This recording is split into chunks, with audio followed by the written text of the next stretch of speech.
இன்றைக்கு 2 வசனங்களை நான் முதலில் வாசிக்க விரும்புகிறேன். 1 கொரிந்தியர் 12ஆம் அதிகாரம் 1ஆம் வசனம் இவ்விதமாய் சொல்லுகிறது. 1 கொரிந்தியர் 12ஆம் அதிகாரம் 1ஆம் வசனம், அன்றியும் சகோதரரே, ஆவிக்குரிய வரங்களை குறித்து நீங்கள் அறியாதிருக்க எனக்கு மனதில்லை. ஆவிக்குரிய வரங்களை குறித்து நீங்கள் அறியாதிருக்க எனக்கு மனதில்லை. 14ஆம் அதிகாரம் 1ஆம் வசனம், அன்பை நாடுங்கள், ஞான வரங்களையும் விரும்புங்கள், விசேஷமாய் தீர்க்க தரிசன வரத்தை விரும்புங்கள். ஆவியின் வரங்களுக்கென்று 2 அதிகாரங்களை அப்போஸ்தலனாகிய பவுல் எழுதியிருக்கிறார். 1 கொரிந்தியர் 12ஆம் அதிகாரம் முழுவதும் ஆவியின் வரங்களை பற்றி. அதுக்கு அடுத்த அதிகாரம் ஆவியின் கனிகளிலே சிறந்த அன்பை பற்றி 1 கொரிந்தியர் 13 எழுதியிருக்கிறார். 1 கொரிந்தியர் 14 ஒவ்வொரு வரங்களையும் திரும்ப எடுத்து எழுதி வரங்களை எப்படி செயல்படுத்த வேண்டும், என்னென்ன காரியங்களை கவனிக்க வேண்டும் என்பதை குறித்து அவர் எழுதுகிறார். நீங்கள் ஆவியின் வரங்களை பெறுவதற்கும் பெற்றதை எடுத்து பயன்படுத்துவதற்கும் ஆண்டவருக்காக எழும்பி பிரகாசிப்பதற்கும் இந்த 2 அதிகாரங்களை விடாமல் படித்து கொண்டே வாருங்கள். இந்த வரங்களை பெற்றுக்கொள்ள ஒரு அருமையான காரியம் என்னென்னவென்றால், இந்த வரங்கள் மேல ஒரு தாகம், ஒரு வாஞ்சை. ஆண்டவருக்காக நான் எதையாயிலும் செய்யணுமே, உலகத்தில் வாழ எனக்கு ஒரு வாய்ப்பை கொடுத்து ரட்சிப்பை எனக்கு கட்டளையிட்டு தன்னுடைய பிள்ளையாய் மாற்றின அவருக்காக நான் ஏதாவது ஒரு பெரிய காரியத்தை செய்யணும். ஆவியின் வரங்கள் எனக்கு வேணும். வேதத்தில் யாருக்கு வரங்கள் கொடுக்கப்படுகிறது என்று பார்த்தால், தாகமும் வாஞ்சியும் உள்ளவர்களுக்கு தான் கொடுக்கப்படுகிறது. நீதியின் மேல் பசி தாகம் உள்ளவர்கள் பாக்கியவான். விரும்பாத இடத்துல ஆண்டவர் ஒரு நாளும் வரங்களை போய் திணிப்பதில்லை. ஆனால் வாஞ்சி உள்ளவர்களை வந்து தேடி வந்து அவர்களை கொடுக்கிறார். இந்த வரங்களை எல்லாம் பரிசுத்த ஆவியானவர் நமக்கு தந்தருளுகிறார். நம்முடைய ஆண்டவர் ஒரு திராட்சை செடியாய் இருக்கும்போது நாம் அவருடைய கொடிகளாய் இருக்கிறோம். திராட்சை செடியில என்ன சாறு இருக்கிறதோ இடைவிடாமல் அந்த கொடிகளுக்குள் சென்று கொண்டே இருக்கிறது. கிறிஸ்துவோடு நாம் விடாமல் தொடர்ந்து இணைந்திருந்தால், எப்படி செடியோடு கொடி இணைந்து இருக்கும் போது கொடியில் உள்ள உச்சிதங்கள் எல்லாம் சாரெல்லாம் கொடிக்குள்ள இறங்குகிறதோ, அதே போல இடைவிடாமல் நம்முடைய ஆண்டவரிடத்திலிருந்து நமக்குள்ள அந்த தெய்வீக வல்லமை ஆவின் வரங்கள் இறங்கி வரும்போது ஆண்டவருக்கு கனி கொடுக்கிறவர்களாய் இருப்போம். தேவனோடு உள்ள ஆழமான ஐக்கியம் வரங்களை பெற்றுக்கொள்ள அவசியமாக இருக்கிறது. ஒரு நாள் ஞாயிற்றுக்கிழமை பிரசங்கிப்பதற்காக ஆலயத்துக்குள்ளே அவசரமாய் வந்தேன் என்ற என் நேரம் வந்துவிட்டது. அந்த கேட்டுக்கு வெளியில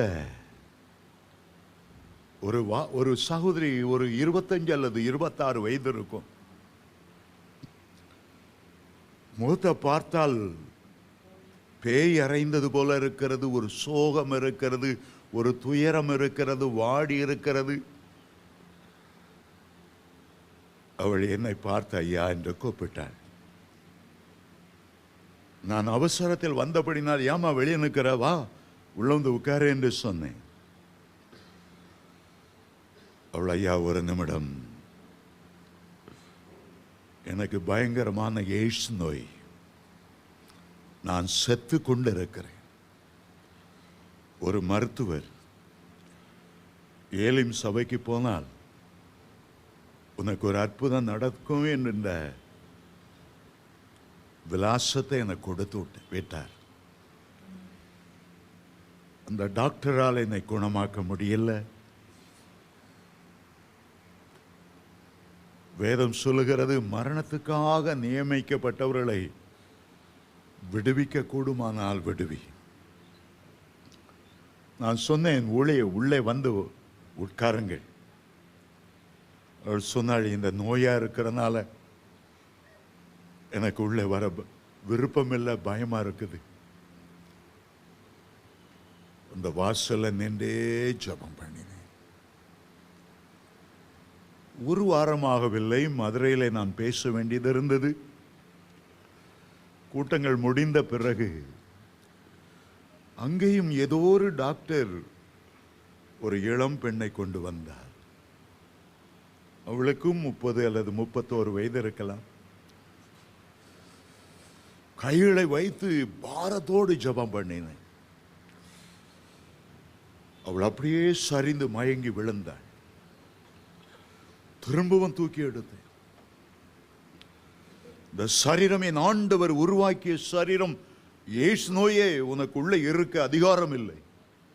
இந்த நோயை குணமாக்க என் ஆண்டவர் சிலுவையில் எவ்வளவு ரத்தம் சிந்தினார், எவ்வளவு தழும்புகளை ஏற்றுக்கொண்டார். இந்த சரீரம் என்னுடைய ஆண்டவருடைய ஆலயமாய் இருக்கும்போது, பிசாசே, எய்ட்ஸ் நோயை கொண்டு வந்த சத்துருவே, நீ உள்ளத்தில் இருக்கக்கூடாது. என் ஆண்டவருடைய வாசஸ்தலம். மறுபடியும் கீழே விழுந்தார். ஆண்டவரே, உங்களை குணமாக்குவேன் என்று எவ்வளவு வாக்கு தத்தங்களை கொடுத்திருக்கிறேன், எவ்வளவு தழும்புகளை உன் மேலே ஏற்றுக்கொண்டிருக்கிறேன். மனமிறங்கி குணமாக்கும். ஒரு 5 தடவை திரும்ப திரும்ப அவளுக்காக ஜெபம் பண்ணேன். சென்னை வந்து விட்டேன். 2 மாதம் கழித்து அந்த டாக்டர் எனக்கு ஃபோன் பண்ணி சொன்னார், இப்போ அவளுக்கு எங்க லேபில் டெஸ்ட் பண்ணதில் அந்த எய்ட்ஸ் நோய் கூரே இல்லை, ஆண்டவர் குணமாக்கினார். ஆண்டவருடைய நாமத்தில் ஜனங்களை விடுதலையாக்கும்படி நீங்கள் அழைக்கப்பட்டிருக்கிறீர்கள். ஆண்டவருடைய ஸ்தானாபதியாக நீங்கள் அழைக்கப்பட்டிருக்கிறீர்கள். ஆண்டவருடைய ஊழியத்தை தொடர்ந்து அவருடைய அடிச்சுவடுகளை பின்பற்றும்படி நீங்கள் அழைக்கப்பட்டிருக்கிறீர்கள். ஆண்டவருடைய சொந்த பிள்ளைகளாக, அவருடைய வாரிசுகளாக, அவருடைய சுதந்திரங்களாக ஆண்டவர் உங்களை அபிஷேகம் பண்ணி இருக்கிறார். ஆண்டவர் பரலோகத்துக்கு எடுத்துக்கொள்ளப்படும் முன்னாலே சொன்னார், என்னை விசுவாசிக்கிறவர்கள் நான் செய்த கிரியைகளை தானும் செய்வார். இவைகளை பார்க்கிலும் பெரிய காரியங்களை அவன் செய்வான். ஆண்டவருடைய எதிர்பார்ப்பு என்ன? நீங்கள் ஆண்டவருடைய நாமத்தில் பெரிய காரியங்களை செய்ய வேண்டும் என்று ஆண்டவர் அவளோடு எதிர்பார்க்கிறார். அவர் 3.5 ஆண்டு காலங்கள் பூமியிலே தேவையுள்ள மக்களை பார்த்து மனதுருகி ஓடி ஓடி போய் அவர்களுக்கு அற்புதம் செய்தார். குஷ்டரோகிகளை குணமாக்கினார், பிசாசுகளை துரத்தினார், மரித்தோரை உயிரோடு எழுப்பினார். எவ்வளவு அற்புதங்கள்! ஆனால் அவர் பரலோகத்துக்கு போகும்போது அவருடைய உள்ளத்தில் ஏக்கம், நான் செய்த கிரியைகளை யார் தொடர்ந்து செய்வார்கள்? பிதா என்னை வல்லமையினால் அபிஷேகம் பண்ணி கட்டுண்டவர்களை விடுதலையாக்க, சிறைப்பட்டவர்களுக்கு சிறையிருப்பை கூற, குருடருக்கு பார்வையளிக்க அவர் என்னை அனுப்பினாரே. இந்த வேலை யார் தொடர்ந்து செய்வார்? யோவான் 14:12 இயேசு சொன்னார், என்னை விசுவாசிக்கிறவன் நான் செய்த கிரியைகளை தானும் செய்வான். இவைகளை பார்க்கிலும் பெரிய காரியங்களை செய்வான். எல்லா ஆவியின் வரங்களுக்கு பின்னால விசுவாசம் என்கிற வல்லமை இருக்கிறது. என்னை விசுவாசிக்கிறவர், என்னை விசுவாசிக்கிறவர். நாம ஒரு அடிப்பாட்டத்தில் இருக்கோம். இயேசு செய்த கிரியைகளை நம்ம நினைத்து கூட பார்க்கறதில்லை. அந்த அளவுக்கு நாம் உயர்வோம் என்று எண்ணுகிறதும் இல்லை. ஆனா அந்த அவிசுவாசத்தை உடைத்து இயேசு சொன்ன வார்த்தையில நம்பிக்கை வைத்து எனக்கு ஆவியின் வரங்களை கொடுத்தால் நான் தாழ்மையோடு நடந்து கொண்டு இந்த தேவை உள்ள மக்களுக்கு விடுதலை கொடுப்பேனே, கேன்சர் நோய் உள்ளவர்களுக்கு குணமாக்குதலை சொல்லுவேனே. எவ்வளவு மக்கள் உண்மையான தெய்வன் யாரு, எங்கே விடுதலை கிடைக்கும், அசுத்த ஆவிகளினாலும் பிசாசு போராட்டங்களினாலும் செய்வினைகளினாலும் வாடி ஐயோ யாரிடத்துல போனா எனக்கு விடுதலை கிடைக்கும், இருளிலே புழுக்களை போல நெளிந்து வெளிச்சத்துக்காக இயங்குகிறவர்கள் எவ்வளவு பேர் இருக்கிறார். ஆண்டவருடைய அபிஷேகத்தின் காரணம் என்ன? அப்போஸ்தலர் 10:38 அவர் சொன்னார், நசரேயனாகிய இயேசுவை தேவன் பரிசுத்தாவினாலும் வல்லமையினாலும் அபிஷேகம் பண்ணினார். தேவன் அவருடனே கூட இருந்தபடியால் நன்மை செய்கிறவராகவும் பிசாசின் பிடியிலே சிக்குண்ட யாவரையும் விடுதலையாக்குகிறவராகவும் சுற்றி திறந்தார். இன்றைக்கு இயேசுவினுடைய கைகள் நீங்கள் தான். அவருடைய இருதயத்தில் இருந்த அதே மனதுருக்கம் உங்களுடைய இருதயத்திலும் வரும்போது, அவரை அபிஷேகம் பண்ணின அதே ஆவியானவர் உங்களை அபிஷேகம் பண்ணும்போது ஆண்டவர் செய்த கிரியைகளை நீங்களும் செய்வீர்கள். ஆண்டவர் 3 பேரை மரித்தோரிலிருந்து எழுப்பினால் நீங்களும் மரித்தோரிலிருந்து ஜனங்களை எழுப்புவீர்கள். 3 பேரோட நின்று விடாங்க. அது ஆண்டவருடைய வாஞ்சை. இன்னும் நீ பெரிய காரியங்களை செய்யணும். 30 பேரை உயிரோடு எழுப்பணும், 300 பேரை உயிரோடு எழுப்பணும், 3000 பேரை உயிரோடு எழுப்பணும். அதற்காகத்தான் ஆண்டவர் அந்த விசுவாச வார்த்தையை சொன்னார். உண்மையாய் நீ என்னை விசுவாசிப்பாய், ஆனால் உன்னோடு நான் இணைந்து கொள்ளுவேன். ஏனென்றால் என்னுடைய ராஜ்யம், என் ஆண்டவருடைய ராஜ்யம், என் பிதாவினுடைய ராஜ்யம் பூமியிலே ஸ்தாபிக்கப்படும்படி உனக்கு நான் ஆவியின் வரங்களை கொடுக்க விரும்புகிறேன். சாத்தான் அவனுடைய ராஜ்யத்தை நம்முடைய தேசத்திலே ஸ்தாபிக்க வேண்டும் என்பதற்காக எவ்வளவு மனித தெய்வங்களை, சாய்பாபா போன்று, மேல் மருத்துவத்தூர் போன்ற ஆட்களை வைத்து போலியான அற்புதங்களை செய்து கொண்டிருக்கிறார்கள். குட்டி சைத்தான்களை வைத்து எவ்வளவு மந்திர ஜால வித்தைகளை காட்டிக் கொண்டிருக்கிறார்கள். எத்தனை பேருக்குள்ளே ஒரு குறி சொல்லுதலின் ஆவி வந்து போலியான அற்புதங்களை நடப்பித்துக் கொண்டிருக்கிறார்கள். சாத்தான் தன்னுடைய ராஜ்யத்தை கட்ட வேண்டும் என்று அநேகரை பயன்படுத்தி கொண்டிருக்கும் போது தேவனுடைய பிள்ளைகளாகிய நாம் எவ்வளவு அதிக வைராக்கியத்தோடு அபிஷேகத்தாலும் வரங்களாலும் நிரம்பி ஆண்டவருக்காக எழும்பி பிரகாசிக்கணும். இன்றைக்கு கிட்டத்தட்ட உலகத்தின் முடிவின் எல்லைக்கு வந்துவிட்டோம். சரித்திரம் முடிகிற நேரத்துக்கு வந்துவிட்டோம். இனி ஒரு தலைமுறை பூமியில எழும்புமா என்பது சந்தேகத்துக்குரிய நேரத்துக்கு வந்துவிட்டோம். கடைசி நாட்களில் ஆண்டவர் ஒரு பின்மாறி அபிஷேகத்தை தேசம் எங்கு ஊற்றி கொண்டு இருக்கும் போது நாம் அதை பெற்றுக்கொள்வது மட்டுமல்ல, எழுந்து பிரகாசிக்க வேண்டியது எவ்வளவு அவசியம். நம்முடைய தேவன் பிதா, குமாரன், பரிசுத்தாவியானவர் என்று அழைக்கப்படுகிறார். பிதாவானவர் மனு குலத்துக்கு ஒரு பெரிய நன்கொடையை, ஒரு ஈவை, ஒரு வரத்தை, ஒரு கிஃப்டை கொடுக்கணும்னு விருப்பப்பட்டார். தன்னுடைய ஒரே பேரான குமாரனை, இயேசு நமக்கு கொடுக்கப்பட்ட எல்லா வரங்களிலும் பெரிய வரம், ஈவுல பெரிய ஈவு, கிஃப்ட்ல பெரிய கிஃப்ட் இயேசு கிறிஸ்து. அவர் நமக்கு கிஃப்ட் கொடுத்தார். இயேசுவின் ரத்தம் ஒரு பெரிய கிஃப்ட். இயேசு தருகிற ரட்சிப்பு ஒரு பெரிய கிஃப்ட். அவர் தருகிற நித்திய ஜீவன், அவர் தருகிற சமாதானம், சந்தோஷம் ஒரு பெரிய. அவர் கொடுத்த மாபெரும் ஈவு பரிசுத்த ஆவியானவர். பிதாவானவர் குமாரனை ஈவாய் கொடுத்தார். குமாரன் தன்னுடைய சொந்த சரீரத்தையே பெற்று ஈவா கொடுத்தார், இரத்தத்தை ஈவாக கொடுத்தார், நித்திய ஜீவனை கொடுத்தார், சமாதானத்தை, சந்தோஷத்தை, ஏகப்பட்ட அவர் மூலமாய் கிடைத்த ஆசீர்வாதம் மட்டுமல்ல, பரிசுத்த ஆவியானவரை இயேசு நமக்கு பெற்றுக் கொடுத்தார். ஆவியானவரிடத்திலிருந்து பரிசுத்த வாழ்க்கை, ஆவியானவரிடத்திலிருந்து வல்லமை, ஆவியானவரிடத்திலிருந்து அக்கினி, ஆவியானவரிடத்திலிருந்து ஆவியின் வரங்கள், ஆவியானவரிடத்திலிருந்து 9 ஆவியின் கனிகள் எல்லாம் நமக்கு கிடைக்கிறது.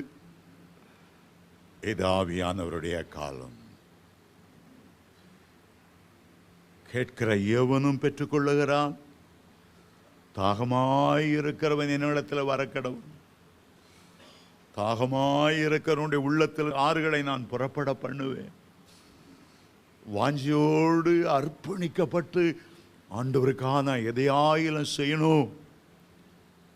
ஆண்டவரோடு ஆழமான ஐக்கியம் வைத்துக் கொள்ளணும். பரிசுத்த ஆவியானவரோடு நிச்சயமாகவே ஆண்டவர் உங்களுக்கு ஆவியின் வரங்களை தருவார். உங்களுக்கு வரங்களை கொடுக்காமல் வேறு யாருக்கு அவர் கொடுப்பார்? நீங்கள் அவருடைய பிள்ளைகள் அல்லவா? பழைய ஏற்பாட்டிலே எலியா மேலிருந்து ஆவியின் வரங்களால கவர்ச்சிக்கப்பட்டு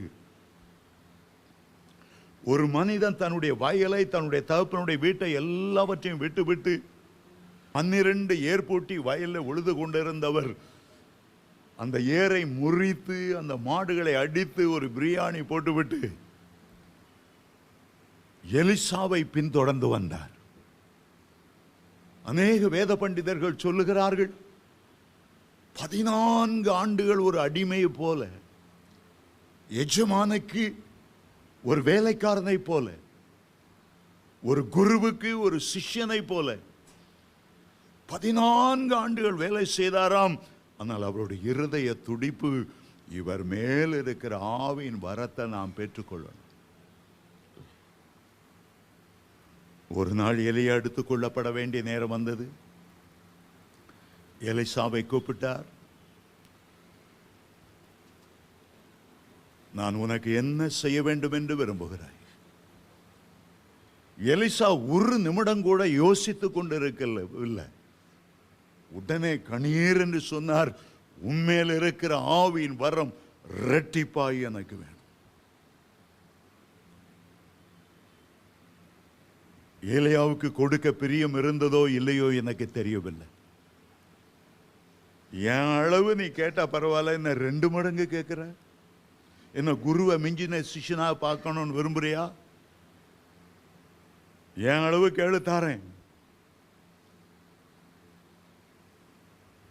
எலிசா என்ன சொன்னார் தெரியுமா? நான் பரலோகத்துக்கு எடுத்துக் கொள்ளப்படும் போது நீ பார்த்தால் உனக்கு கிடைக்கும், இல்லைன்னா ஒண்ணும் கிடையாது. மனப்பூர்வமா ஆசீர்வதிச்சு 2 மடங்கு கேட்கிறியப்பா, 10 மடங்கு தாரேன், ஆண்டவருக்கா ஊழியம் செய். அப்படி சொல்ல மனமில்லை. எடுத்துக்கொள்ளப்பட்டா அப்போ அத்தனை வருஷம் 14 வருஷம் வேலை செய்திருக்கிறாரு. அவருடைய பேரே எலியாவின் கைகளுக்கு தண்ணீர் வார்த்த சாப்பாத்தின் குமாரனாகி எலிசான் தான் பைபிள் எல்லா இடமும் வருகிறது. வரங்கள் பெறுவதற்கு ஒரு விடாமுயற்சி அவசியம். ஆகவேதான் எலியா எங்கே போனாலும் அவரை பின்பற்ற வேண்டும், வரத்தை எப்படியாவது பெற்றுக்கொள்ளணும். அதே ஆசையில முதல்ல கில்கால் ஆண்டவர் போய் சொல்றார், நீ இங்கே இரு. நான் அங்கே இருக்க மாட்டேன், உம்ம கூடயே வருவேன். ஆண்டவர் என்னை எரிகோ போக சொல்றார், நானும் எரிகோ வருவேன். பெத்தேல் போக சொல்லுகிறார், நானும் பெத்தேலுக்கு வருவேன். யோர்தானுக்கு போக சொல்லுகிறார். யோர்தானின் சமவெளியில 2 பேரும் நின்று கொண்டிருக்கும் போது எலியாவை வரவேற்பதற்கு அக்கினி ரதமும் குதிரையும் இறங்கி வந்தது. காரணம், எலியா தன்னுடைய வாழ்க்கையெல்லாம் தேவனுடைய அக்கினியால நிரப்பி கொண்டவர். ஆகவே இந்த உலக ஆகவே இந்த அக்கினி ரதத்தை குறித்து கவலைப்படாமல் அது மேலே ஏறினார். ஒரு சுழல் காற்று அப்படியே அந்த ரதத்தை தூக்கி சென்றது. பரலோகத்துக்கு போய்விட்டார். போகும்போது எலியா பரலோகத்தை பார்த்து அழுது அழுது சொல்லுகிறார், என் தகப்பனே, இஸ்ரவேலுக்கு ரதமும் குதிரையும் வீரர்களுமாய் இருந்தவரே, புலம்பி கொண்டிருக்கும் போது ஒரு காரியம் நடந்தது.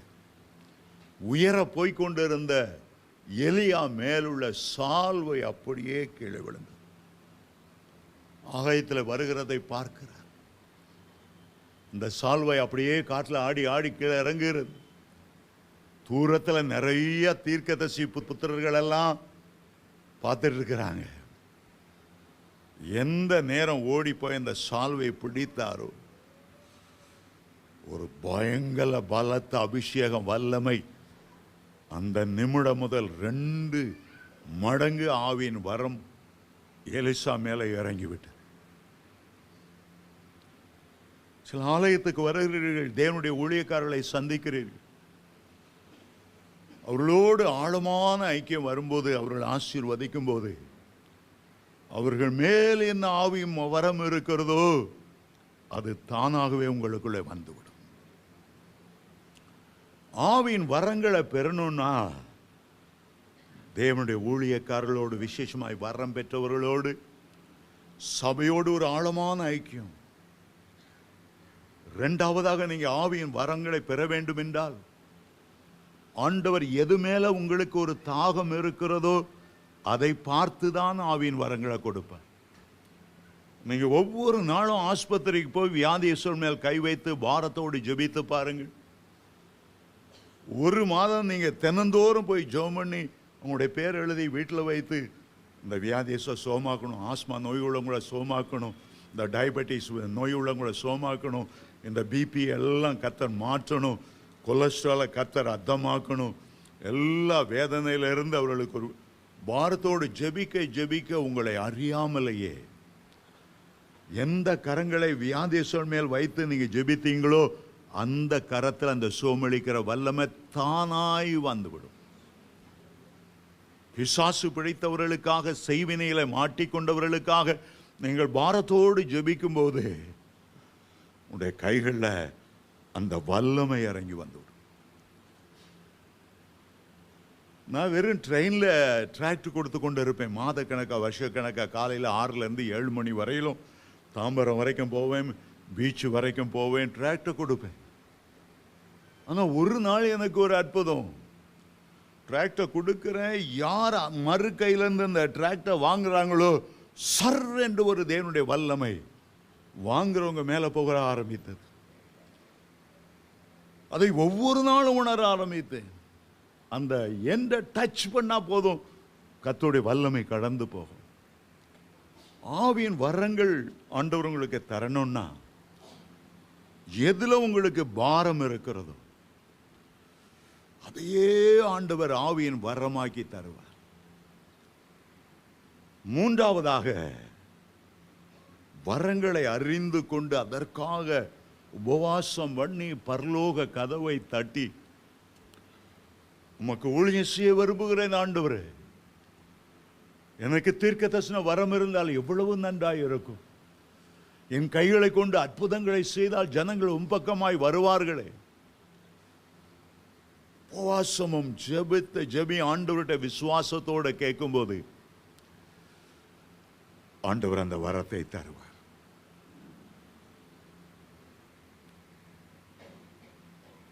கொரியா தேசத்து போதகரான பால் யாங்கிச்சோ அமெரிக்கா தேசத்துக்கு போனார். பாவம் பெருகின இடங்கள் பக்கமாய் போனார். எங்க பார்த்தாலும் சூதாட்டம், எங்க பார்த்தாலும் நைட் கிளப், எங்க பார்த்தாலும் ஆபாச நடனம். அமெரிக்காவை குறித்த ஒரு பாரம் அவருக்கு வந்தது. ஆண்டவரை பார்த்து கேட்டார், சோதோம் குமாராவை நீர் அழித்து இந்த அமெரிக்காவை அழிக்காம இருக்கிறீரே, நீ நீதி உள்ள தேவன் தானா? இந்த தேசத்துக்கு நீர் எவ்வளவு இரக்கம் செய்து கொண்டிருக்கிறீர், சோதோம் குமாராவுக்கு இந்த இரக்கம் செய்யவில்லையே. ஆண்டவர் சொன்னார், இங்கே நீதிமான்கள் இருக்கிறார்கள், இங்கே ஜெபிக்கிறவர்கள் இருக்கிறார்கள், ஆத்துமா பாரம் உள்ளவர்கள் இருக்கிறார். ஆண்டவர் சொன்னார், ஒரு அமெரிக்க வரைபடத்தை கொண்டு போடு. அவர் தன்னுடைய அறையிலே ஒரு அமெரிக்க வரைபடத்தை கொண்டு வைத்தார், மேப்பை வைத்தார். உன்னுடைய கையை நீட்டு, உன்னுடைய கையை நான் நடத்த போகிறேன். ஆண்டவர் அந்த விரலை நடத்தி கொண்டே வந்து ஒரு இடத்துல அந்த விரலை நிற்கும்படி செய்தார். இந்த இடத்திலிருந்து ஒரு பெரிய எழுப்புதல் உண்டாகும். இந்த இடத்தில் அநேகர் ரட்சிக்கப்படுவார்கள். இந்த இடத்துல தொடர்ந்து ஒரு அக்கினி பற்றி எரிந்து கொண்டே இருக்கும். அவர் அந்த இடத்தை குறித்து கொண்டார். ஒரு சில நாட்களுக்குள்ளே ஒரு பாஸ்டர்ஸ் மீட்டிங் அமெரிக்காவில் நடத்த வேண்டியது இருந்தது. அவர்கள் மத்தியில் நின்று பிரசங்கிக்கும் போது ஆண்டவர் இந்த பென்செகோலா என்ற இடத்தை சுட்டி காண்பித்தார். இந்த பென்செகோலா பகுதியில் பிரவுன்ஸ்வில் அந்த இடத்திலிருந்து ஒரு அக்கினி மூழும் என்று ஆண்டவர் பேசினார். எல்லாரும் அதை கேட்டுக்கொண்டிருந்தார்கள். ஒருவர் அல்லேலூயா என்று குதித்து துள்ளினார். காரணம், அவர் இருக்கிற இடம் அந்த பென்செகோலா. ஆண்டவரே, அந்த எழுப்புதல் என்னிலிருந்து ஆரம்பமாகாதா? என்னிலிருந்து அந்த அபிஷேக ஊற்றுகள் புறப்படாதா? அந்த ஜீவ நதி பரலோகத்திலிருந்து எனக்குள்ளே இறங்கி வந்து ஆண்டவரை என்னை பயன்படுத்த மாட்டீரா? ஆண்டவர் அன்றைக்கு அவரை நிரப்பினார். ஒரு சாதாரணமாக தந்தைகள் தினம் என்று அழைக்கப்படுகிற ஒரு தினத்திலே ஒரு பேச்சாளனை ஒரு சுவிசேஷரை பிரசங்கம் பண்ண கூப்பிட்டார். அவர் பிரசங்கம் பண்ணி கொண்டு இருந்த போது திடீரென்று வானம் திறந்தது, பரலோகம் திறந்தது.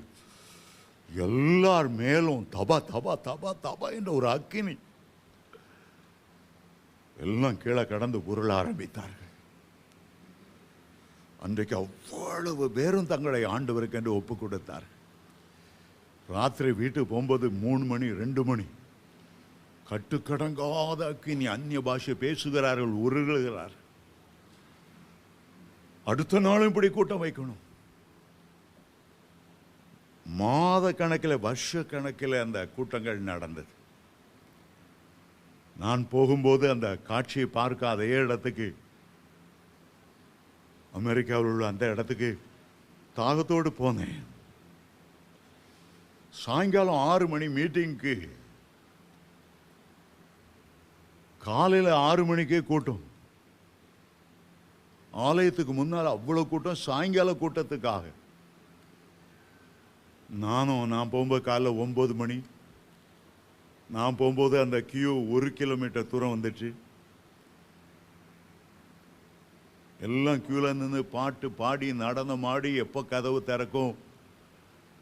நிறைய பேர் பக்கத்துலேயே இந்த பிரெட் எல்லாம் விற்றுட்டு, சாண்ட்விச்சஸ் எல்லாம் விற்றுட்டு, கோக்கு குடிங்க பிரதர் நிறைய பேர் சொல்லிட்டு, சாயங்காலம் 6 மணி கதவை திறந்ததான் முழு கூட்டமாக அடித்து உள்ள நுழைந்தது. உள்ளே தேவ பிரசனம் இருந்தபடியால் உள்ள நுழைந்த உடனே தேவனுடைய வல்லமை இறங்கி வெட்டி அவ்வளவு பேரும் தரையில் கிடந்தார்கள். சிகரெட்டெல்லாம் தூக்கி போட்டார்கள். ஆண்டவருக்கு பிரியமில்லாத எல்லா மதுபானம் அது இது எல்லாம் தூக்கி போட்டார்கள். அதில் ஒரு பிரசங்கியார் வந்து பிரசங்கம் பண்ணார். அன்றைக்கு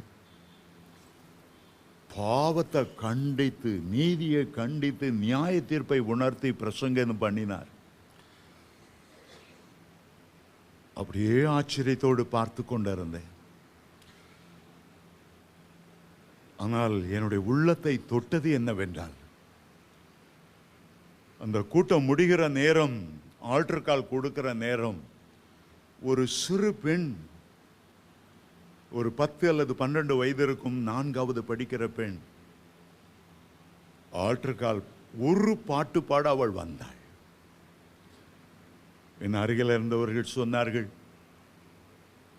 இவ ஸ்கூல்ல இருந்து வந்து 4 மணி நேரம் தேவ பிரசன்னத்தில் விழுந்து கிடந்து அவரை துதித்து அவருடைய வல்லமை தன்மேல இறங்கும்படி ஒப்பு கொடுத்து அந்த ஜெப அறையிலிருந்து இறங்கி வருகிறாள் என்று சொன்னார்கள். அவள் பாட ஆரம்பித்ததான் ஒவ்வொருவருடைய கழுத்திலும் கர்த்தருடைய கரம் அமர்ந்து அப்படியே தள்ளி கொண்டு வந்து ஆற்றில் முகங்குப்புற அவ்வளவு பேரும் விழுந்து கிடந்தார்கள். பாடல் பாடும்போது இருந்த அபிஷேகத்தை பார்க்கிறோம், வசனத்தை பிரசங்கிக்கும் போது இருந்த தேவ பிரசன்னத்தை பார்க்கிறோம். அவள் ஆல்டர் கால் பாடும்போது அவ்வளவு மகிமை அந்த இடத்துல நிரப்பினது. கடைசி நாட்களில் ஆண்டவர் தம்முடைய அபிஷேகத்தை ஊற்றும் போது உங்களுடைய குமாரரும் குமார்த்திகளும் தீர்க்கதரிசனம் உரைப்பார்கள். உங்களுடைய மூப்பர்கள் சொப்பனங்களையும் வாலிபர் தரிசனங்களையும் காண்பார்கள். ஊழியக்காரிகள் மேலும் ஊழியக்காரர்கள் மேலுமே நீ ஆவியை நான் ஊற்றுவேன். தாவீதின் குடும்பத்தார் மேலும் எருசலேம் குடிகள் மேலும் என் கிருபையின் ஆவியையும் விண்ணப்பத்தின் ஆவியும் ஊற்றுவேன்.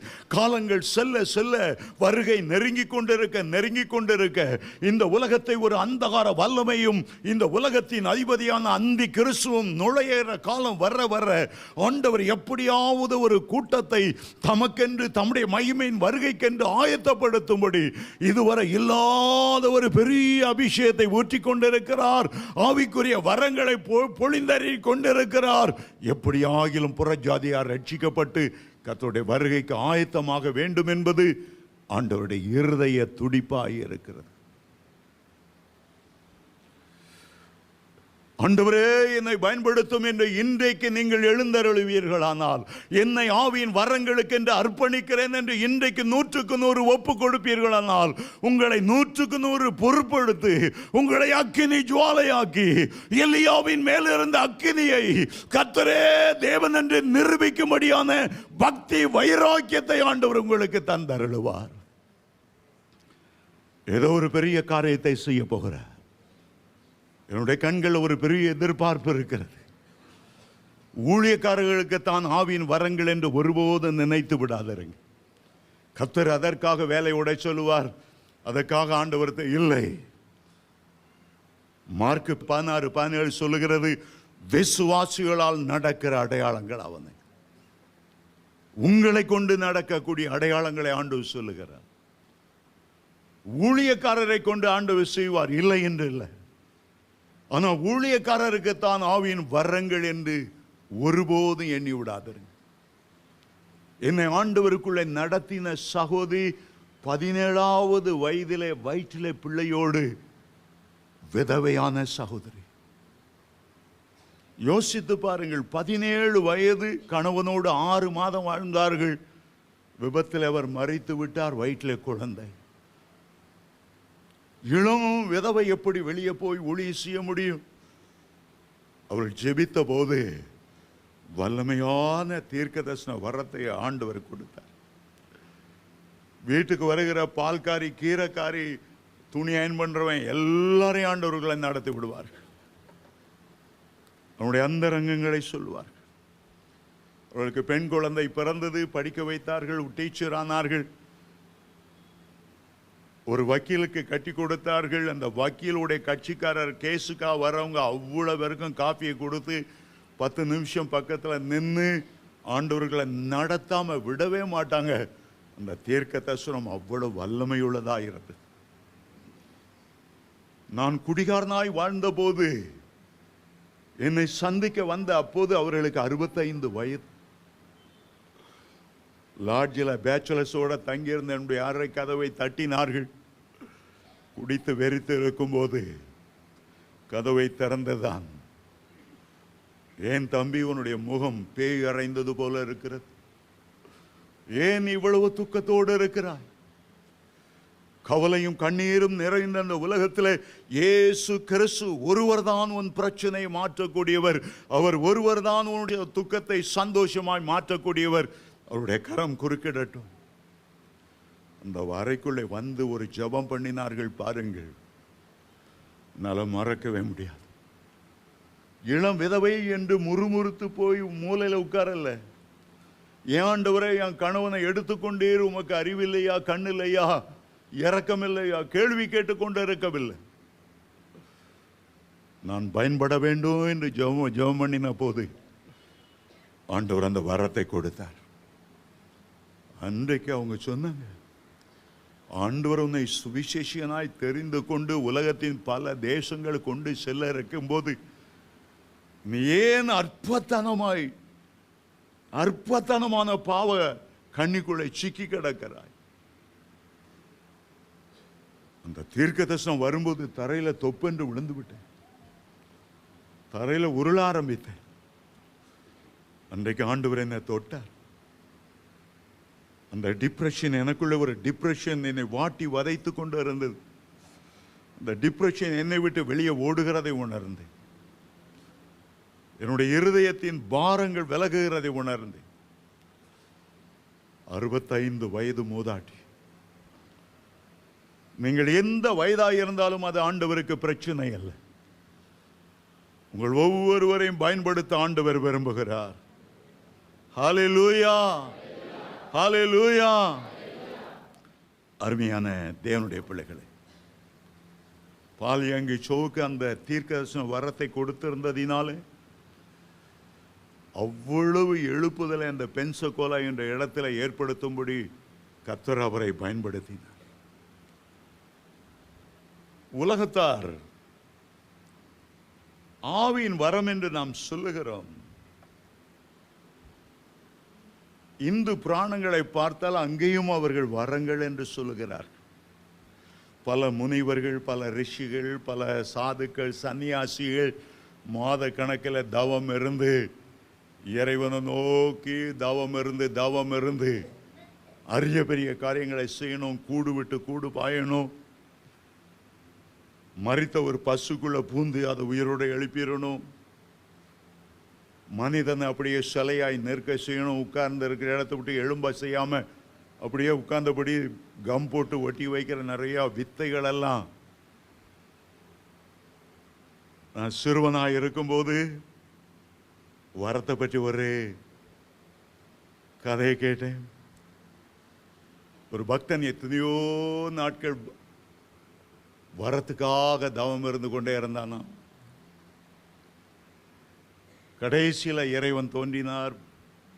பக்தா, உன் பக்தியை யாம் மெச்சினோம். நீ வேண்டுவது என்ன?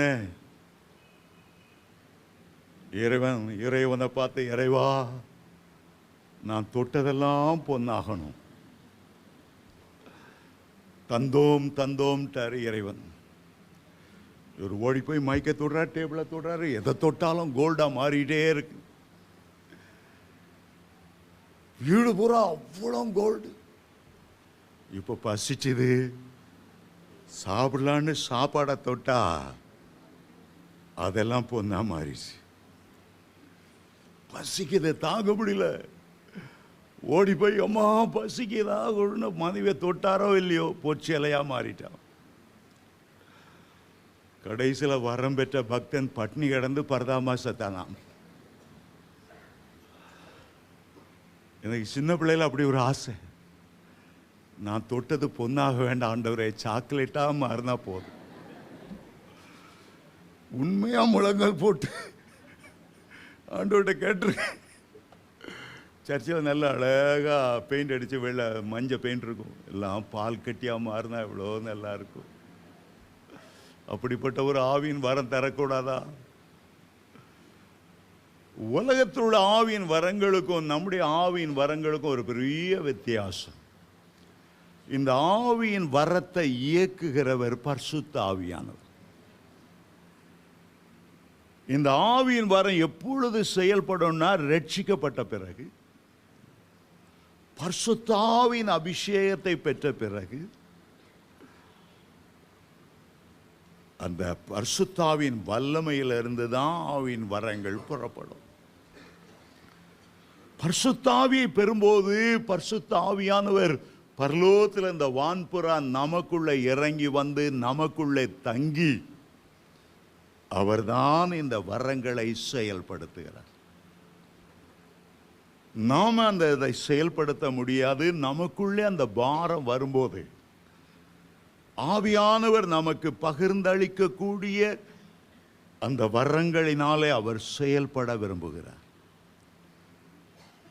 நம்முடைய உள்ளமாகிய பாத்திரம், ஆவியானவர் தங்கி இருக்கிற வாசஸ்தலம் பரிசுத்தமாய் இருக்கும்போது, நமக்கும் ஆவியானவருக்கும் ஒரு ஆழமான ஐக்கியம் இருக்கும்போது, போகும்போது நடக்கும்போது ஆண்டவரை துதித்து அந்நிய பாஷையில பேசி பேசி நம்ம கொடுத்த ஆவியின் வரங்களை அனல் மூட்டி எழுப்பும்போது ஆவியானவர் நமக்குள்ளிருந்து அந்த வரங்களை செயல்படுத்துவார். தாளந்துகள் வேறு, ஆவியின் வரங்கள் வேறு. உலகத்தாருக்கு பல தாளந்துகளை ஆண்டவர் கொடுக்கலாம். சங்கீதங்களை பாடுகிற தாளந்துகள் கொடுக்கலாம், இசைக்கருவிகளை மீட்டுகிற அழகான தாளந்துகளை கொடுக்கலாம். ரட்சிக்கப்படும் போது தேவனுடைய பிள்ளைகளுடைய தேவனுடைய நாமத்துக்கென்று நமக்கு விசேஷமான தாளந்துகள் கொடுக்கிறார். அது உலகத்தார் கொடுத்த தாளந்துகளை பார்க்கிலும் கோடி மடங்கு மேன்மையானவை. ரட்சிப்பில நமக்கு தாளந்துகள் உண்டு. ஆண்டவர் ஒருவனுக்கு 5 தாளந்தும், ஒருவனுக்கு 2 தாளந்தும், ஒருவனுக்கு 1 தாளந்தையும் கொடுத்தார். அதை வைத்து விருத்தி செய்ய வேண்டும். அதை வைத்து ஆத்துமாக்களை ஆதாயம் பண்ணணும். அதை வைத்து ஆண்டவருடைய நாமத்துக்கு மகிமை கொண்டு வரணும். 5 தாளந்தை பெற்றவன் வேறு 5 தாளந்தை கொண்டு வந்தபோது எஜமான் மகிழ்ந்தார், அன்போடு தட்டி கொடுத்தார். உண்மை உத்தமமான ஊழியக்காரனே, உன்னுடைய எஜமான் சந்தோஷத்துக்குள் பிரவேசி. 2 தாளந்து உள்ளவன் இன்னும் 2 தாளந்தை பெருக்கினான். ஆண்டவர் மகிழ்ந்தார். ஆவியின் வரங்களை கர்த்தருக்கென்று செயல்படுத்தும் போது இன்னும் அதிகமான வரங்களை ஆண்டவர் கொடுத்து கொண்டே இருப்பார். இன்னும் அதிகமான வல்லமை கொடுத்து கொண்டே இருப்பார். உள்ளவன் எவனோ அவனுக்கு கொடுக்கப்படும். இது ஆண்டவருடைய தத்துவம். ஆனால் 1 தாளந்தை வாங்கினவன் என்ன பண்ணினான்? அதை போய் புதைத்து வைத்து விட்டான். நான் சிறு வயதிலிருந்து ஒரு பெந்தைக்கோஸ்தை சபையை சேர்ந்தேன். எங்களுடைய கிராமத்தில் அந்த பெரிய பெந்தைக்கோஸ்தை சபை இருந்தது. என் வாழ்நாளில் ஒரு தடவை கூட ஆவியின் வரத்தை ஒரு விசுவாசி பெற முடியும். விசுவாசி அதை ஆண்டவருடைய நாம மகிமைக்காக பயன்படுத்த முடியும்னு கர்த்தருக்கு முன்பாக சொல்றேன். ஒரு பிரசங்கமும் நான் கேட்டதில்லை. வருஷ கணக்கில் அந்த சபையில் இருந்தேன். அங்க சபையில் இருக்கவங்களுடைய பரிதாபம் என்னன்னா, தங்க தாளந்தெல்லாம் பரிசுத்தவான்களுடைய பாதத்தில் புதைச்சு வச்சிடணும். நீ வரங்களை செயல்படுத்தினா உனக்கு சுயாதீன ஆவி வந்துவிடும். வரங்களை செயல்படுத்த அனுமதிக்கவே மாட்டார். அதை பற்றி டீச்சிங்கே இல்லை. எல்லாத்தையும் அந்த பரிசுத்தவான்களுடைய பாதத்தில் புதைச்சு வச்சுட்டு கம்முன்னு கை கட்டி எல்லாம் ஆராதனை, எல்லாம் வெள்ளையும் சொல்லையுமா இருந்து ட்ரம் அடிச்சு பாடி மறுப மலை தான். கீழே மேய்ப்பதில்லாத ஆடுகளை போல இருக்காங்களா, அதை பற்றி அக்கறையே கிடையாது. இந்திய மக்கள் ரட்சிக்கப்படுமே அதுக்கு பற்றி ஜபிச்சதை நான் கேட்டதே இல்லை. மறுப மலையில கூடாரம் போடணும்னு பேதுரு விரும்பினார். ஆண்டவர் அனுமதிக்கல. கீழே இருக்க மேய்ப்பதில்லாத ஆடுகளை பார். நீயே 4 சுவருக்குள்ள கொட்டடிச்சு பிரியாணியே தின்னுட்டு இருக்கீங்க. ஒரு வேளை சாப்பாடு இல்லாமல் பசியாக இருக்கிற நிலைமை என்ன? இயேசு அறியாத திரளான வலது கைக்கும் இடது கைக்கும் வித்தியாசம் அறியாத ஜனங்களுடைய நிலைமை என்ன? ஆவியின் வரங்கள் ஆண்டவர் எதற்கு தருகிறார்? நரகத்துக்கும் பாதாளத்துக்கும் போகக்கூடிய எளிமையான மக்களை விடுவித்து பரலோக பாதையில கொண்டு வரணும். அதற்காகத்தான் ஆண்டவர் ஆவியின் வரங்களை கொடுக்க. உடைய நோக்கம், எனக்கு ஆவியின் வரம் தந்தாத்தான் நான் கொடி கட்டி பறக்க முடியும், எனக்கு ஒரு பேர்ப்புகள் உண்டாகும், எல்லா ஜனங்களும் அந்த வரங்களை தேடி என் வீட்டுக்கு வருவாங்க, நான் ஒரு பெரிய ஆளாகணும்னு நினைச்சு வரம் கேட்டா உன் நோக்கமே தப்பு. வரங்கள் உன் பேர் புகழுக்காக அல்ல. பணமும் பொருளும் உன் பின்னால வரணும், மந்திரிமார் கைகட்டி வரணும், அதற்காக ஆண்டவர் வரம் தருகிறதல்ல. வரம் கொடுத்தவர் உனக்காக சிலுவையில் அறையப்பட்டவர், அவருடைய இரத்தத்தினால உன்னை கழுவினவர், உன்னை மீட்டெடுத்தது போல எல்லா மக்களையும் மீட்டெடுக்கணுங்கிற ஒரு தாகம் உள்ளவர். ஆகவே நீங்க வரத்தை கேட்கும்போது ஆண்டவர்கிட்ட சொல்லுங்க, நீ எவ்வளவு வரங்களை தந்தாலும் உமக்கு முன்பா தாழ்மையோடு நடந்து கொள்வேன். ஊழியர்களுக்கு முன்பு, விசுவாசிகளுக்கு முன்பு மிகுந்த மனத்தாழ்மையோடு நான் நடந்து கொள்வேன். என்ன ஜனங்கள் மத்தியில் நான் காண்பிக்க மாட்டேன். என்னுடைய ஆண்டவரை நான் உயர்த்துவேன், என் ஆண்டவருக்கு மகிமை கொண்டு வருவேன். அந்த எண்ணத்தோடு ஆவின் வரங்களை நீங்க கேட்டீங்கன்னா நிச்சயமாய் கர்த்தர் ஆவின் வரங்களை நிறைவாய் உங்களுக்கு தருவார். ஆத்துமாக்கள் ரட்சிக்கப்படணும், நான் ஜனங்களுக்கு நன்மை செய்யணும், கர்த்தரே தேவன் என்று நிரூபிக்கணும், சாத்தானுடைய கோட்டையை நான் தகர்க்கணும், எங்க தேசத்தில் ஒரு எழுப்புதலை கொண்டு வரணும், புறஜாதி மக்கள் திரளாய் என் ஆண்டவரண்டை சேர்க்கப்படணும். ஏசாயா ஒரு பெரிய தீர்க்கதரிசியாய் ஆவின் வரங்களோடு எழும்புவதற்கு முன்பு ஒரு நாள் ஆலயத்துக்கு வந்தார். ஆண்டவர் உயரம் உன்னதமான சிங்காசனத்தில் வீற்றிருக்க கண்டார். அருகிலே சேராபீன்கள் நின்று கொண்டிருந்தார்கள். ஆண்டவரை விட்டு ஒரு நிமிடம் தன்னுடைய முகத்தை திருப்பி அந்த சேராபீன்களை கண்டவுடனே அந்த சேராபீன்கள் என்ன செய்தது? 2 செட்டைகளால் முகத்தை மூடிக்கொண்டது. எங்க முகத்தை பார்த்து பெரிய ஆராய்ச்சி பண்ணாண்டான் ஏசாயா. எங்க முகத்தை பார்த்து இது ஆணா பொண்ணா, என்ன ஏஜி, கண்ணு என்ன கலர், மூக்கு எப்படி இருக்கு, கிளி மூக்கா சப்ப மூக்கா, உன் கண்கள் கர்த்தரையே பார்க்கட்டும். ஒரு நாள் ஆண்டவர் உன்னை மகிமையான தீர்க்கதரிசியாய் உயர்த்தும் போது உன்னுடைய முகத்தை மூடிக்கொள். பார்க்கிறவர்கள் உன்னுடைய முகத்தை அல்ல, கர்த்தருடைய முகத்தையே பார்க்கட்டும். உத்தாசை வரும் பர்வதமாகிய கர்த்தரையே கண்கள் நோக்கி இருக்கட்டும். உன் பக்கமா ஜனங்களை திருப்பாத, உனக்கென்று சாம்ராஜ்யத்தை உண்டாக்காத, உனக்கென்று பேர் புகழை உண்டாக்காத. 2 சட்டைகளால் முகத்தை மூடி, 2 சட்டைகளால் கால்களை மூடி, 2 சட்டைகளால் பறந்தார். நம்முடைய ஏலிம் சபையிலிருந்து ஒரு 7 வயது உள்ள வாலிபன் திருப்பத்தூருக்கு போய் 21 நாள் உபவாசம் பண்ணும்படி போனான். ஜெபம் பண்ணிக்கொண்டே இருந்தான். முடிகிற நேரம் எதிர்பாராத விதமாக திடீரென்று ஆண்டவர் அவனுடைய அறைக்குள்ளே போனார். ஒரு சேர் எடுத்து போட்டுட்டார். உனக்கு என்ன வேண்டும்? அந்த வாலிபன் சொன்னான், எனக்கு 9 ஆவியின் வரங்கள் வேண்டும். இயேசுவில 9 ஆவியின் வரங்கள் இருந்தன. பவுல் அப்போஸ்தலன் 9 ஆவியின் வரங்களை செயல்படுத்தினார். எனக்கு 9 ஆவியின் வரங்கள் வேண்டும்.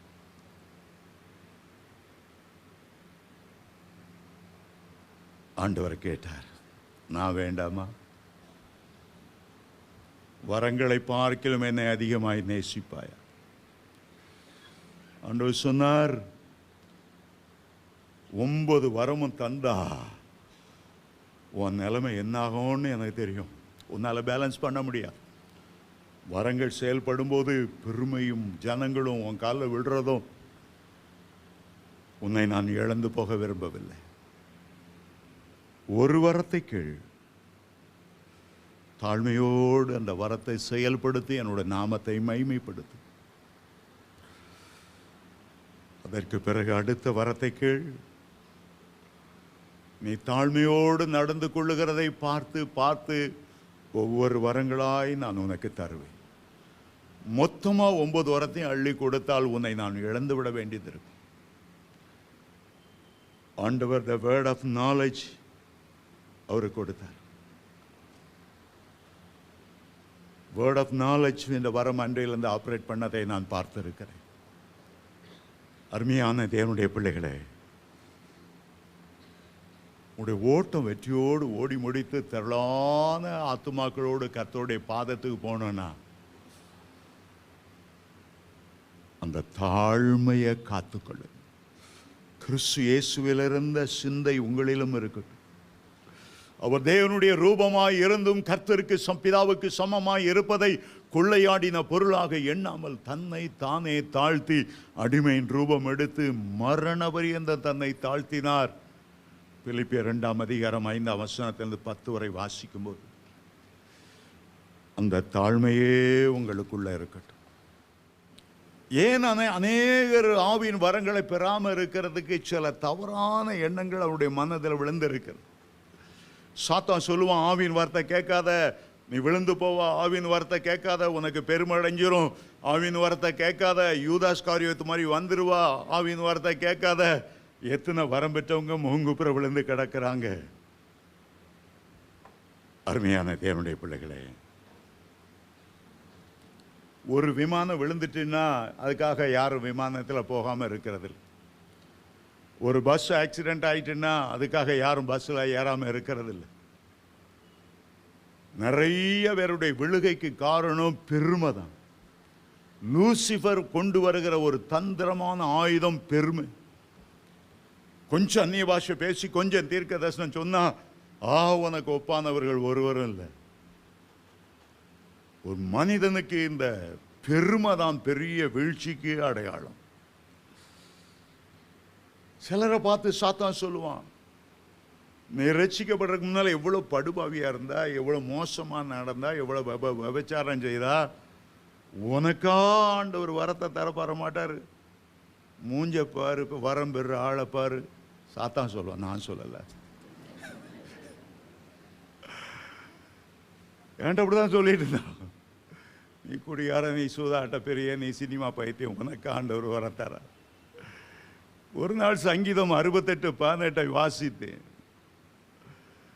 அதில் எழுதியிருக்கு, துரோகிகளான மனுஷருக்காகவும் ஆண்டவர் வரத்தை பெற்றுக்கொண்டார். துரோகிகளை பழைய வாழ்க்கை குறித்து ஆண்டவர் பார்க்கிறதே இல்லை. நீ கிறிஸ்துக்குள்ள வந்த பிறகு ஒரு புது சிருஷ்டியாய் இருக்கிறார். நீ கிறிஸ்துக்குள்ள வந்த பிறகு ராஜாதி ராஜாவுடைய பிள்ளையாய் இருக்கிறார். பழையவைகள் எல்லாம் ஒளிந்து போயின, எல்லாம் புதிதாய். மகிழ்ச்சியோடு தாம் பிள்ளைகளுக்கு ஆவியின் வரங்கள் அவர் தருவார். உங்களுக்காக அவர் வைத்திருக்கிறார். எபேசியர் 4:7-8 வாசிக்கிறோம், அவர் பாதாளத்தை உன்னதங்களுக்கு ஏறி சிறைப்பட்டவர்களை சிறையாக்கி மனுஷருக்கு வரங்களை அருளி செய்தார் என்று எழுதப்பட்டிருக்கிறது. பழைய வாழ்க்கையில் நீங்கள் எப்படிப்பட்ட அருவருப்பான வாழ்க்கை இருந்தாலும் இயேசுவின் ரத்தம் அதெல்லாம் மூடி போட்டு விட்டது. அதெல்லாம் கழுவி ரத்தாம்பரம் போல இருந்த பாவங்கள் எல்லாம் பஞ்சை போல வெண்மையாக்கி விட்டது. கடலின் ஆழத்தில் ஆண்டவர் அதை போட்டு விட்டார். அதை எண்ணாமலும் இருப்பார். அவர் எண்ணாமலும் இருப்பார். அவ்வளவு தயவு பெருத்தின தயாள நிதி அவர். அவர் சாத்தான் எந்த அக்யூஸ் பண்ணாலும் நம்பாதுங்க. சாத்தான் கொண்டு வருகிற அடுத்த என்ன என்றால், வரங்கள் எல்லாம் அது அப்போஸ்தலர் காலத்தில் நடந்துச்சு. இந்த 20ஆம் நூற்றாண்டா அப்படி வரமே கிடையாது. அது ஏதோ 1-2 பேரை தான் கொடுப்பார். வரங்கள் ஒளிந்து போய்விட்டன. சிலர் சொல்லுவாருங்க, 1 கொரிந்தியர் 13ஆம் அதிகாரம் கடைசியில் நீங்கள் வாசிக்க இல்லையா, தீர்க்க தரிசனமானாலும் ஒளிந்து போ, அறிவானாலும் ஒளிந்து போ. அதெல்லாம் ஒளிஞ்சு போச்சு. தேவனுடைய பிள்ளைகளை, கர்த்தருடைய வருகை பரியந்தம் ஆவியானவர் நம்முடைய மத்தியில் இருப்பார். ஆவியானவர் இருக்கிற வரையிலும் ஆவியின் வரங்கள் செயல்பட்டு கொண்டுதான் இருக்கும். அப்போஸ்தல நாட்களோடு சபை முடிவடைந்து விடவில்லை. இன்றைக்கும் சபையை பூமியில் வைத்திருக்கிறார். தம்முடைய மனவாட்டியை வரங்களினாலும் வல்லமையினாலும் அபிஷேகம் பண்ணுகிறார். எந்த வரமும் ஒளிந்து போவதில்லை. அப்படின்னா 1 கொரிந்தியர் 13 தீர்க்க தரிசனமானாலும் ஒளிந்து போ, அந்நிய பாஷையானால் ஒளிந்து போன்னு எழுதியிருக்கிறத, ஆமாம், பரலோகத்துக்கு போன உடனே அது ஒளிந்து போ. பரலோகத்துக்கு போன பிறகு வரங்கள் செயல்பட வேண்டியதில்லை. கர்த்தர் நேருக்கு நேராக நம்ம முன்னால் இருப்பார். அந்த மகிமை நிரப்பி கொண்டு இருக்கும். ஒளிந்து போகும், பரலோகத்தில் ஒளிந்து போகும். ஆனால் பூமியில் ஆவியானவர் இருக்கிற வரையிலும் வரங்களும் கிருபை வரங்களும் செயல்பட்டு கொண்டே இருக்கும். ஆவியானவர் நிலை கொண்டு இருப்பார். ஆமென். ஹல்லேலூயா, ஹல்லேலூயா. இன்னும் சிலர் கேட்பாங்க, நம்ம இந்த வரத்தை கேட்குறோம், பரிசுத்தாவியை கேட்குறோம், இந்த வஞ்சக ஆவி அந்த நேரம் உள்ள நுழைஞ்சிட்டா என்ன பண்றது? பிசாசுகள் உள்ள நுழைஞ்சிட்டா, குட்டி சைத்தான்கள் நுழைஞ்சிட்டுனா, நம்ம ஆவியின் வரத்தை கேட்டால் அது நுழைஞ்சிட்டேன்னா என்ன ஆகும்? ஆண்டவர் இயேசு அதற்கு ஒரு அழகான பதில் சொன்னார். லூக்கா 11 அதிகாரம் 11-13 ஆண்டவர் சொல்கிறார், ஒரு தகப்பன், ஒரு அன்புள்ள தகப்பனை பாருங்க, அவன்கிட்ட பிள்ளை வந்து அப்பத்தை கேட்டா அந்த தகப்பன் கல்லை கொண்டு கொடுப்பானா?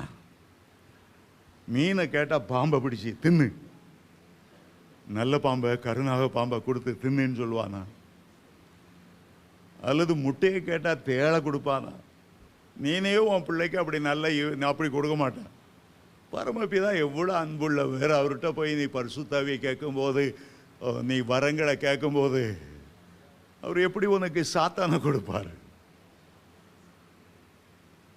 உங்களுடைய உள்ளம் கழுவப்பட்டு கர்த்தருடைய சமூகத்தில் ஏந்தும் போது ஒரு நாளும் சாத்தானில் அருகிலே வர முடியாது.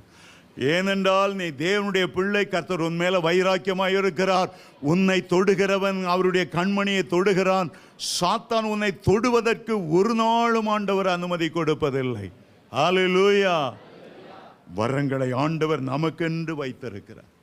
2 தீமோத்தேயு 1:7 சொல்லுகிறார், தேவன் நமக்கு பயமுள்ள ஆவியை கொடாமல் பலமும் அன்பும் தெளிந்த புத்தியுள்ள ஆவியையே கொடுத்திருக்கிறார். தேவன் நமக்கு அப்பா பிதாவே என்று அழைக்கக்கூடிய புத்திர சுவியார் ஆவியையே கொடுத்திருக்கிறார். உங்க மேல ஆவியின் வரங்கள் இப்பொழுது இறங்க போகிறது.